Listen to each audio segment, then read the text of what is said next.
welcome Wisconsin Governor Scott Walker to the program. A guy that we have been watching now for quite some time, and he seems to be cut from exactly the right cloth for what the country needs. He has taken a deficit of $3.6 billion and turned it into a surplus. Not something that anybody could have foreseen. These are things that media don't talk about either. Yeah, I know.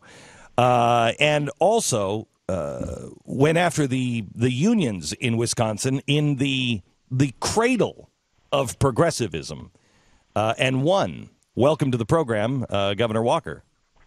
Hey, Glenn, thanks for having me on. Glad to be with you. Thank you. So forgive us for for being a little skeptical of somebody coming from the cradle of progressivism and being the savior for the country.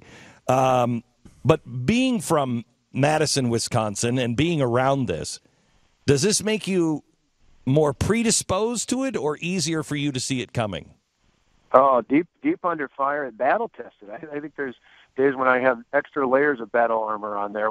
You're right, Madison, Wisconsin, which is kind of to the left of Pravda. For many out there, it is the home of the progressive movement, the home of AFSCME was started there, collective bargaining was started there. Sadly, after this last week, it was the state that had the first income tax. Who would have thought that in that city, in the state of Wisconsin, that hasn't gone Republican for president since 1984, we would be able to take on 4 years ago the public employee unions and not only win that battle, win the recalls against a whole bunch of state senators, win a recall against me and the lieutenant governor in the state. But now Wisconsin is not only, when it comes to public employee unions, we have no seniority or tenure. We can hire and fire based on merit. We can pay based on performance. We're the 25th state in the nation to have right to work. We have photo ID requirements for voting. We've defunded Planned Parenthood and pushed pro-life legislation. Good God. We've signed concealed carry and castle doctrine. We've cut taxes by $2 billion. In fact, property taxes are lower today than they were 4 years ago. Who would have thought all that happened? But we said shortly after the 2010 election we had to go big and we had to go bold, and it was put up or shut up time. And even in Madison, Wisconsin, we were able to get that done. I have to tell you, I'm having a hard time believing that it was actually done. You say who would have thought we could get it done? I'm having a hard time believing that you did get it done. What is the secret? Well, you know, the interesting thing in the last election was similar to the two previous ones, because of course I've had three in the last 4 years for governor. Was we won with almost universal support amongst Republicans, 96%. That means Tea Party to Chamber and Commerce, social conservatives to libertarian, 96%. The only other governor close to that is Terry Branstad with about the same.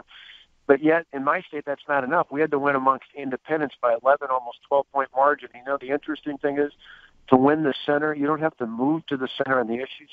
You have to lead. You have to clearly spell out what you're going to do, tell the people what you're going to do, and then do it. And a lot of times in politics, people think that to win the middle, to win independents, that somehow independents are squishy or moderate. No, most independents have just been burned many times before.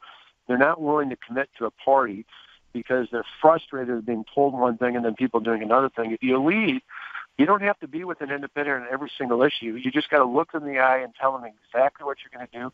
And sometimes that means telling them something that they don't necessarily agree with, but they'll know on all the other issues that you're going to stand firm when they do care about them. Well, you're singing to me. Help me out on.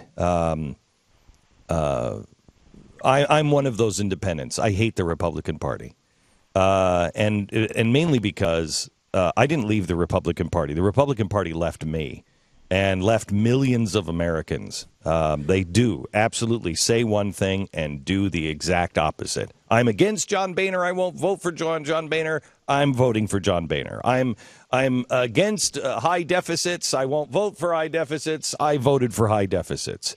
I understand war, and I'm not going to pussyfoot around, and we're going to go in and we're going to win, except I voted to do the exact opposite.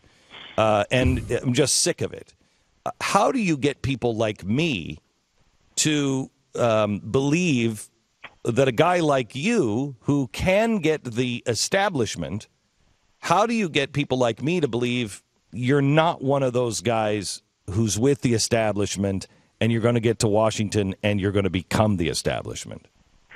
No, that's a great point. And I think there are a lot of people. In fact, I remember the press in my state back in the fall of 2010 after the elections, and I started announcing things that we were going to do. And we pushed back, for example, on an $810 million boondoggle of a high-speed train line between Milwaukee and Madison. We pushed to have it killed, and they were shocked because I said I was going to do that in the campaign, and they were shocked even before taking office we were actually doing that because, again, the media and in turn the public so often believes that politicians say one thing and kind of wink, wink, and do something different.